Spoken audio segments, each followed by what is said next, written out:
한국인들에게 췌장암이 많이 늘어나고 있다고 하던데요. 췌장암이 걸리시는 분들의 공통점이 따로 있을까요? 최근 들어서 한국에서 췌장암 발생률이 증가하고 있습니다. 저희 병원에 내원하시는 분들 중에서도 췌장암 환자들이 꽤 많은데요. 췌장암 같은 경우에는 다른 암에 비해서 조기 발견이 어렵고 5년 생존율이 낮아서 침묵의 살인자라고 불릴 정도로 매우 예후가 좋지 않은 암에 해당됩니다. 한국에서 췌장암이 증가하는 이유는 여러 가지 요인이 복합적으로 작용한 결과인데, 췌장암에 걸리는 환자들에게서 공통적으로 나타나는 특징이 있습니다. 첫 번째로 연령과 성별을 살펴볼 텐데, 췌장암 같은 경우에는 주로 60대 이상에서 발생하는 경향이 있고, 나이가 들수록 발병 위험이 높아진다고 볼 수 있습니다. 전체 환자의 약 80%가 60세 이상에서 발생하고 7, 80대에서도 높은 비율을 차지하고 있습니다. 성별에 따라서 살펴보면 남성이 여성보다 췌장암 발생률이 다소 높은 것으로 보고되고 있습니다. 아마 이는 남성이 흡연과 음주 등 위험 요인에 더 많이 노출되기 때문으로 해석됩니다. 두 번째는 흡연입니다. 가장 강력한 위험 요인인데요. 췌장암과 흡연은 밀접한 관련이 있습니다. 연구에 따르면 흡연자는 비흡연자에 비해서 췌장암 발생 위험이 2배에서 5배 정도 높아집니다. 담배 연기에는 60종 이상의 발암물질이 포함되어 있는데 췌장 세포에 손상을 주고 암 발생을 촉진시킬 수 있습니다. 하루에 한 갑 이상 흡연하는 사람들은 췌장암 발생 확률이 더욱 증가합니다. 금연을 하면은 시간이 지남에 따라서 췌장암 위험이 감소하지만 완전히 비흡연자 수준으로 돌아가기까지는 10에서 15년 정도가 걸릴 수가 있습니다. 세 번째는 당뇨병과 췌장암의 연관성입니다. 당뇨병, 특히 최근에 진단된 당뇨병은 췌장암의 신호일 가능성이 있습니다. 연구에 따르면 췌장암 환자의 30에서 40%가 당뇨병을 동반하고 있고, 이는 일반인의 당뇨병 유병률보다 훨씬 높은 수치입니다. 내가 가족력도 없고 특별히 당 수치가 높다는 얘기도 들은 적이 없었는데, 갑작스럽게 당뇨병이 발병하거나 기존 당뇨병 환자가 별다른 이유 없이 혈당 조절이 어려워진다면 췌장에 대한 검사를 꼭 받아보시는 것이 좋습니다. 네 번째는 가족력과 유전적 요인입니다. 췌장암의 원인 중 하나로 가족력이 꼽힙니다. 만약 부모, 형제, 자매 등 직계 가족 중에 췌장암 환자가 있다면 발병 위험이 2~3배 정도 증가하고, 가족 중 2명 이상이 췌장암을 앓았을 경우에는 위험도가 무려 10배 이상 증가할 수 있습니다. 유전적 소인과 함께 암 같은 경우는 생활 습관도 매우 중요한데, 가족 내 생활 습관이 비슷하다는 점도 가족력과 영향을 미칠 수 있습니다. 다섯 번째는 만성 췌장염은 췌장암의 중요한 위험 요인 중 하나입니다. 오랜 기간 가암한 사람들에게서 만성 췌장염이 발생할 가능성이 높고, 이는 시간이 지남에 따라서 췌장암으로 발전할 수 있습니다. 과도한 음주 같은 경우에는 췌장 세포에 손상을 줄 수 있고, 손상이 염증을 유발해서 장기적인 변화를 일으킵니다. 가능한 음주를 자제하고, 특히 만성 췌장염을 앓고 있는 사람들은 췌장암이 걸릴 확률이 높기 때문에 정기적인 검진이 꼭 필요합니다. 여섯 번째로 비만과 운동 부족입니다. 비만 같은 경우에는 췌장암 발생 위험을 1.5배 증가시킨다고 알려져 있습니다. 특히 내장 지방이 많은 북부 비만은 인슐린 저항성을 증가시키고, 이는 췌장 세포에 부정적인 영향을 미쳐서 암 발생 위험을 높일 수 있습니다. 신체 활동이 부족한 사람은 운동을 꾸준히 하는 사람보다 췌장암 위험이 30에서 40% 정도 더 높다는 연구 결과도 있습니다.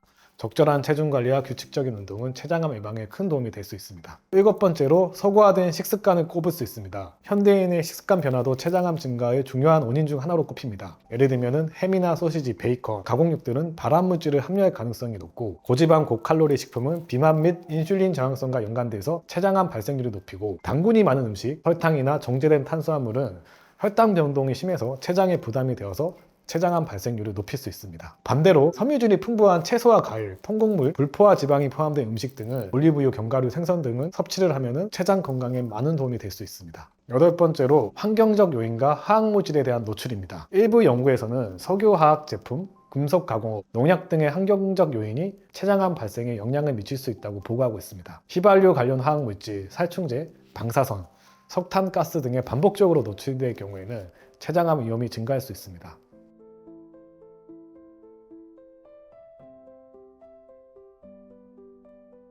원장님, 그럼 다른 암보다 췌장암이 더 늦게 발견이 되고 위험한 이유는 뭘까요?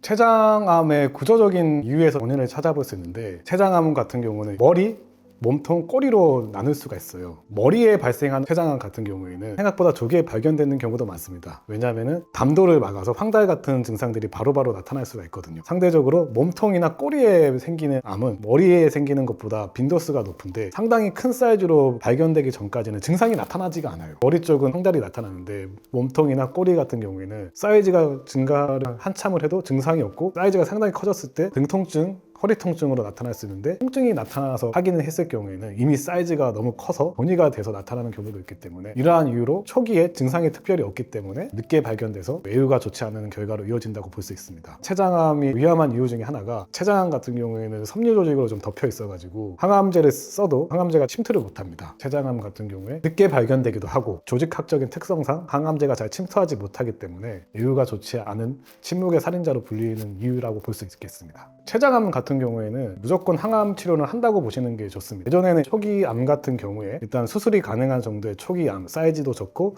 혈관 침범이나 주변 장기 침범이 적은 초기 췌장암 같은 경우에는 수술을 바로 하고 항암 치료를 하는 경우가 많았는데 요새는 초기 암인 경우에도 항암 치료를 먼저 하고 수술을 하는 경우가 많고 췌장암 같은 경우에는 왜 이렇게 하냐면은 워낙에 특징이 주변 장기로 전이가 잘 돼요. 내가 영상학적으로 CT나 MRI에서 5mm 이상에서부터 발견이 되는데 보이지 않는 암세포들이 혈액 속에 떠다닐 가능성이 매우 높기 때문에 항암 치료는 필수로 하신다고 생각을 하셔야 됩니다. 항암 치료를 해서 반응이 좋으면은 수술이 불가능한 경우에서도 절제 가능한 수술이 가능한 경우로도 바뀔 수 있기 때문에 저희는 보조요법을 많이 하고 있는데 췌장암 환자분들이 항암 치료를 하면서 고주파 온열암 치료를 병행했을 때 좋은 결과들이 많이 있기 때문에 보조요법으로 고주파 온열암 치료를 병행하는 것이 좋습니다. 고주파 온열암 치료 같은 경우는 췌장암 같은 경우에 조직이 섬유질로 둘러싸여 있고 항암제가 침투하기 어려운 조직학적인 환경인데 고주파 온열암 치료를 하면은 이런 섬유질을 좀 파괴시켜주고 항암제가 췌장암 세포 쪽으로 잘 침투될 수 있게 도와주기 때문에 항암의 효과를 올려준다 보시면 되고 항암 치료랑 고주파 온열암 치료를 같이 했을 때 더 좋은 외유를 나타낸다는 연구 결과 논문들이 많이 있거든요. 췌장암 환자분들 항암 치료 하실 때 고주파 온열암 치료는 같이 병행하시기를 추천드립니다.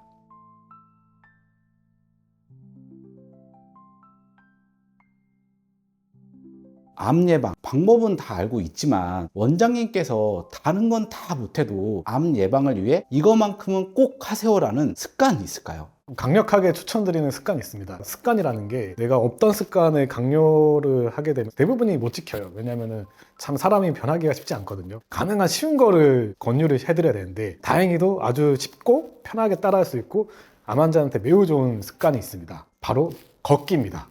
매일 30분 이상 걷기, 규칙적인 걷기 운동은 암 예방의 핵심입니다. 왜 걷기가 암 예방에 중요한지 이유를 좀 설명드리겠습니다. 첫 번째는 면역력 강화입니다. 걷기는 면역세포를 활성화시켜서 암세포를 찾아서 제거하는 기능을 높여줍니다. 규칙적으로 걸으면 면역력이 최대 50%까지 증가한다는 연구 결과도 있습니다. 두 번째는 체내 염증 감소입니다. 만성염증은 암을 유발하는 원인 중 하나입니다. 꾸준한 걷기는 염증 반응을 억제하고 세포 손상을 줄여서 암 예방에 큰 도움이 됩니다. 세 번째는 혈당 조절 및 인슐린 저항성 개선입니다. 췌장암, 대장암, 유방암 등은 혈당과 인슐린 저항성이 높을수록 위험이 증가합니다. 식후 30분에서 1시간 이내에 30분 이상 걷기만 해도 혈당을 안정적으로 조절할 수 있어 인슐린 저항성을 개선합니다. 네 번째는 호르몬 균형 유지입니다. 비만과 관련된 에스트로겐, 인슐린 같은 호르몬 불균형이 암 발생을 유도하는데 걷기 운동을 하게 되면 호르몬 균형을 맞춰서 유방암, 전립선암 같은 암종의 예방에 효과적입니다. 다섯 번째는 체지방 감소 및 비만 예방입니다. 과체중 또는 비만일 경우에는 암 발병 위험이 2배 정도 증가하고 복부 지방이 많은 경우에는 대장암, 췌장암, 간암 위험이 증가합니다. 하루 3-40분 정도 꾸준히 걷는 것만으로도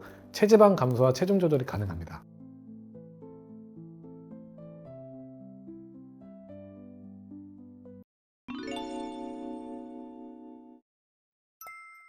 건강검진 때 암을 조기에 발견하기 위해서 시행하는 검사들을 한번 살펴보면 위암 검사를 위해서는 위내시경이 가장 정확한 검사 방법입니다. 위장조형들은 위내시경이 어려운 경우에는 시행을 하지만 정확도는 위내시경보다는 낮고요. 만약에 의심되는 경우가 있다면 조직검사를 위해 다시 위내시경을 해야 되기 때문에 요즘은 위장조형술은 잘 시행하지는 않습니다. 대장암 검사를 위해서는 대장내시경을 받으시는 것이 가장 좋습니다. 용종 발견에 대장내시경이 가장 효과적인 검사법이고요. 간암 검사에는 복부 초음파가 간암을 조기 발견하는데 유용한 검사인데 추가로 알파 태아단백이라고 하는 이 검사는 간암 표지자 검사인데 초음파와 함께 시행을 하면 조기 발견율이 증가합니다. 향 검사에는 저설량 흉부 CT, 특히 고위험군, 흡연자 등에서 조기 폐암을 발견하는데 효과적입니다. 흉부 엑스레이는 아주 초기의 폐암 발견에는 또 한계가 좀 있습니다. 유방암 검사에는 맘모그래피라고 하는 이 유방 촬영술이 있는데 40세 이상의 여성에게 권장되는 기본 검사입니다. 한국인처럼 치밀 유방이 있는 경우에는 맘모그래피만으로는 잘 발견이 힘들고요. 보통은 유방암 발견을 위해서는 유방 촬영술과 유방 초음파를 같이 해서 발생 여부를 확인합니다. 팝스미어라고 하는 자궁경부 세포 검사는 자궁경부암을 조기에 발견하는 표준 검사이고요. HPV 검사는 인유두종 바이러스 검사인데 감염 여부 확인으로도 자궁경부암의 위험도를 평가하는 데 도움을 줍니다. 전립선암 검사에는 전립선 특이항원 검사, 혈액 검사로 전립선암의 가능성을 평가합니다. 췌장암 검사에는 복부 초음파 먼저 해보고 이상 소견이 있으면 CT, MRI가 사용됩니다. 췌장암은 위장 뒤에 있는 깊숙이 위치한 장기여서 조기 발견이 어렵기 때문에 췌장암에 가족력이 있다든지 만성 췌장염 환자 등 같은 췌장암의 고위험군 정밀 검사가 정기적으로 꼭 필요합니다.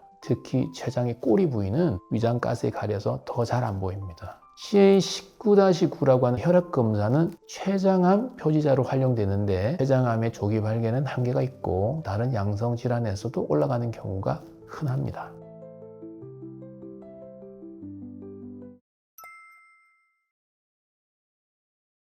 CA19-9는 한국말로 하면 탄수화물 항원의 약자입니다. 간단히 말하면 혈액 속에서 특정 암과 관련된 물질을 측정하는 종양 표지자입니다. 종양 표지자란 무엇이냐면 혈액 속에서 종양, 즉 암이 남긴 흔적을 찾는 검사를 말합니다. CA19-9는 주로 어떤 암에서 올라갈 수 있냐면 췌장암, 담도암, 대장암 등과 관련이 있는 검사입니다. CA19-9의 수치가 높다고 해서 반드시 암이 있다는 뜻은 아니지만 암의 가능성을 배제할 수 없는 신호 중에 하나로 보아야 합니다. 반대로 정상 범위라고 해서 암이 없다는 보장은 아니기 때문에 이 검사만으로 췌장과 담도에 암이 있다 없다는 뜻은 아니고요. 참고 자료라고 생각하시면 되겠습니다. CA19-9의 정상 수치는 보통 37유니트/ml 이하로 보고 있습니다. 이 수치는 환자의 상황에 따라서 다르게 해석됩니다. 예를 들어서 암 환자의 경우는 이 수치가 치료 전후로 어떻게 변하는지를 보는데 활용됩니다. 수치가 만약에 치료 후에 낮아지면 치료가 효과적일 가능성이 높다고 판단할 수가 있습니다. 하지만 췌장염, 당간염 같은 염증성 질환이 있거나 심지어 간 수치가 올라가서 간 기능이 떨어졌을 때도 CA19-9 수치가 높아질 수가 있습니다.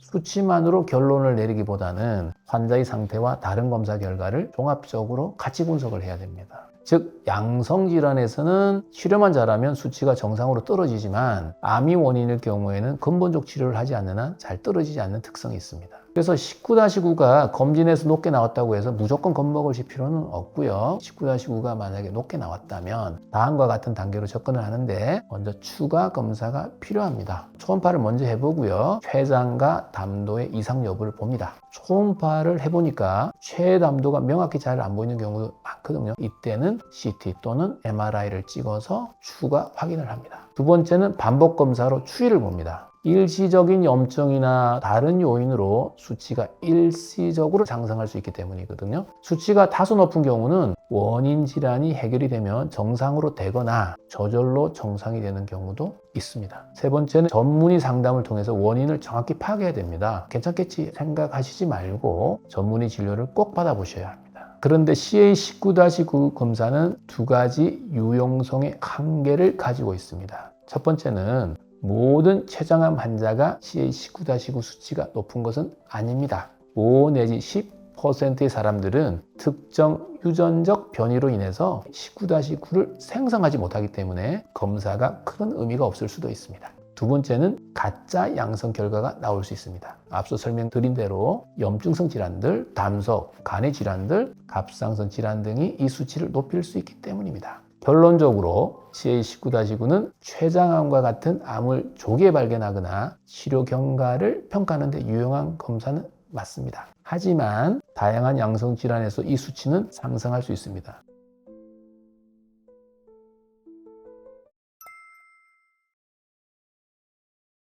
명치 부위가 아프거나 명치 바로 뒤쪽의 등이 찌릿찌릿한데 혹시 췌장암은 아닐까 해보신 분들은 꽤 있으실 거라 생각합니다. 왜냐하면 췌장암의 예후가 굉장히 안 좋은 암으로 알려져 있으니까 더욱더 걱정이 많으신 거죠. 그러면 췌장암의 초기 증상은 어떤지, 어떤 신호를 놓치지 말아야 할지 함께 알아보겠습니다. 췌장은 두부, 체부, 위부 세 가지로 나누어져 있습니다. 췌장이 깊숙이 자리 잡고 있어서 췌장암의 초기 증상은 종종 명확하지 않거나 다른 질환과 유사하기 때문에 진단이 늦어질 수가 있습니다. 일부 초기 증상으로는 제일 먼저 복통입니다. 췌장암 초기에는 명치나 상복부에서 통증이 시작되고요. 통증이 등이나 허리 쪽으로 퍼져나갈 수가 있습니다.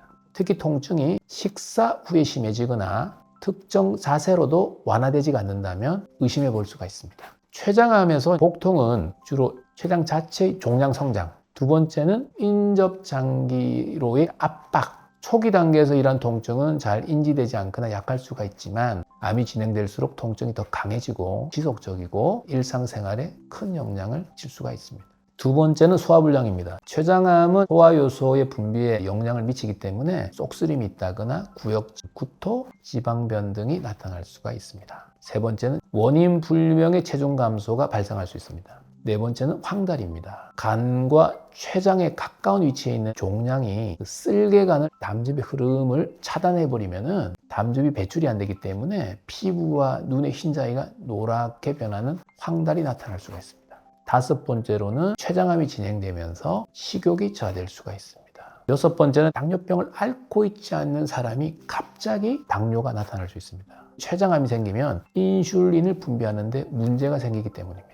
췌장에 머리암이 생기는 췌장두부암에서는 초기부터 황달과 관련된 증상이 잘 나타납니다. 어떻게 보면 황달이 나타나서 조기에 발견되는 경우도 있기 때문에 어떻게 보면 꼭 나쁜 사인만은 아닌 것 같습니다. 그 다음 췌장의 체부와 미부에 생긴 암은요, 황달이 적고 복통과 체중 감소가 주요 증상입니다. 다음과 같은 분들은 췌장암에 대한 조기 검진이 꼭 필요한데요. 만성 췌장염이 있거나 췌장암의 가족력이 있거나 흡연 또는 과도한 음주를 하시는 분, 60세 이상의 고령인 분들, 비만 또는 당뇨병이 있는 분들은 꼭 췌장암에 대한 검진이 필요합니다. 복부 초음파, CT, MRI 검사가 췌장암 진단에 유용하고요. 췌장암이 진행되면 명치부에 복통 등으로의 방사통이 있고요. 체중 감소, 식욕 부진, 소화불량, 기름진 변, 황달, 당뇨병의 갑작스러운 발생 등이 생기게 됩니다.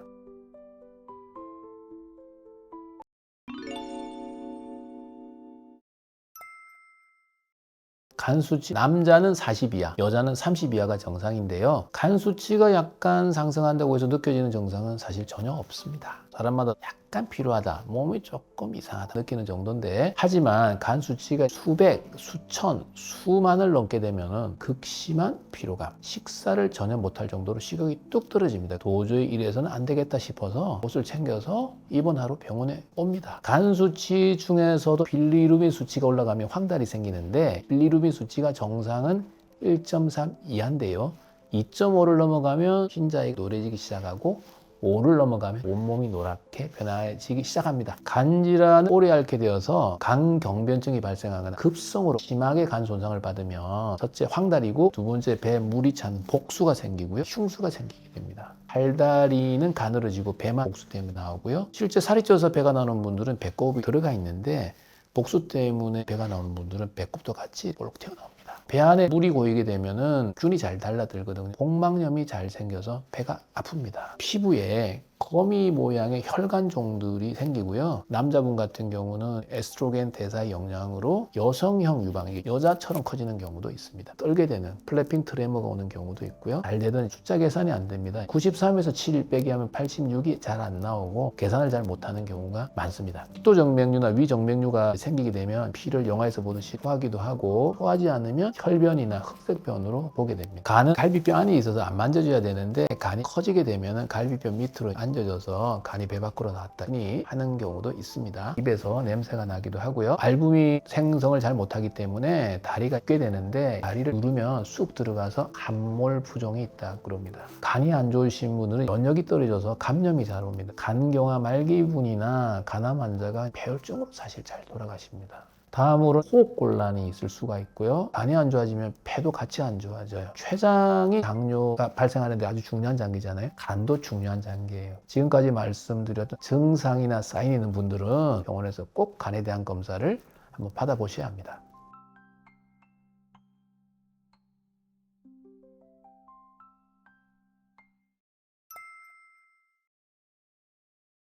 간 수치는 약을 복용해도 올라가는 경우가 실생활에서 매우 흔하게 봅니다. 제일 대표적인 약물이 잘 아시는 타이레놀입니다. 용량 의존적으로 간에 손상을 주는데요.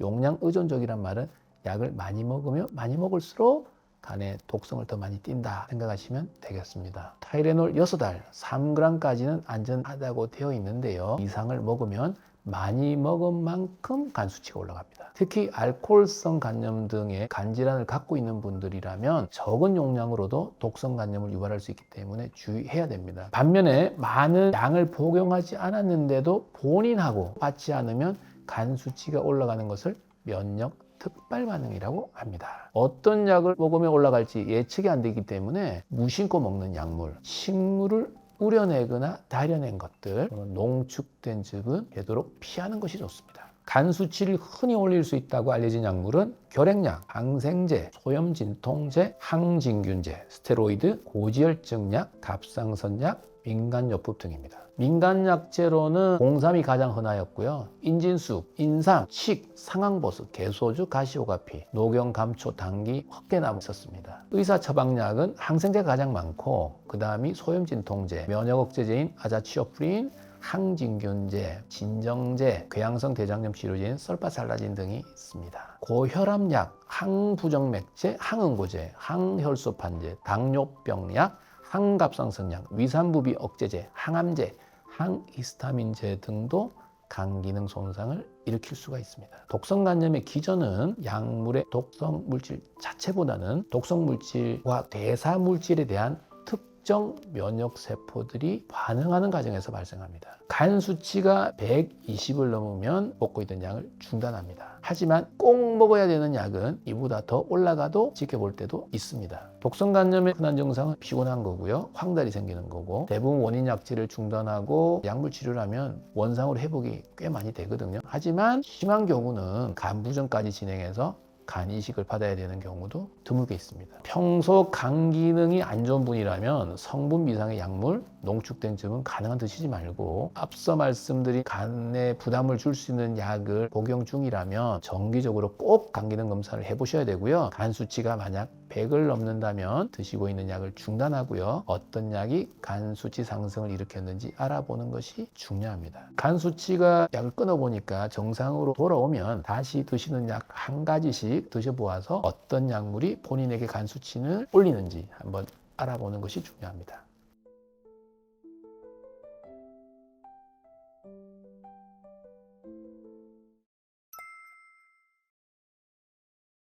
건강한 간을 유지하려면 평소 우리는 어떻게 해야 될까요? 이런 질문 참 많이 듣고요. 누구나 건강한 간을 갖기를 원하지만 불행히도 다 그렇지는 않습니다. 일상생활 속에서 건강한 간을 유지하려면 지금부터 말씀드릴 6가지만 지키셔도 건강한 간을 유지할 수 있을 거라고 생각합니다. 일부 유전적인 간 질환을 가지고 있는 분들이라면 전문적인 치료가 필요합니다만 그렇지 않은 분들이라면 평소에 건강한 간을 유지할 수 있을지 한번 말씀드려 보겠습니다. 내가 B형, C형 간염을 가지고 있는지 아닌지가 매우 중요합니다. B형 간염 검사는 검진해서 하지만 C형은 검진 항목에 들어있지 않아서 모르고 있는 경우가 많습니다. 다행히 올해부터는 1969년생부터 C형 간염 항체 검사를 국가검진에서 시행합니다. 이때 C형 항체 검사가 양성으로 나오면 바이러스 확진 검사를 받아보실 수가 있습니다. A형 감염도 항체가 없으면 예방접종을 하시는 것이 안전합니다. 만약 만성 B형, C형 간염으로 진단이 되면 좋은 항바이러스 약이 나와 있기 때문에 드시면 대부분 바이러스가 사라지고 간이 좋아집니다. 두 번째는 뱃살이 안 찌게 해야 됩니다. 뱃살이 있다는 건 내장 지방이 많이 쌓였다는 의미거든요. 뱃살이 찌면 지방간이 대부분 발생하게 되고요. 간염과 간경변증, 간암의 원인이 됩니다. 세 번째는 술을 계속 먹으면 지방간, 간염, 간경변증, 간암이 옵니다. 술 대사 과정에서 생긴 독성 물질과 술을 대사할 때 과도하게 생산된 활성산소 때문에 우리 몸의 각 장기들의 건강을 해칩니다. 간 수치가 높은 분은 절대적으로 술을 끊어야 됩니다. 알코올성 간염이 왔는데도 술을 마시면 간경변증이 빠르게 옵니다. 간경변증이 오면 술을 끊어도 예전으로 돌아가지는 않습니다. 네 번째, 담배는 간에서도 염증을 일으키고 간암의 원인이 되기도 하기 때문에 담배는 끊어야 됩니다. 다섯 번째는 성분 이상의 약물, 농축된 즙은 드시는 것을 조심해야 됩니다. 여섯 번째는 민물고기를 익혀서 먹지 않으면 간 디스토마, 간 흡중증에 걸릴 수가 있습니다. 간 디스토마에 걸리면 당간염 및 담낭암까지 유발할 수 있습니다. 날로 먹는 것을 삼가하고 익혀서 먹는 것을 권합니다.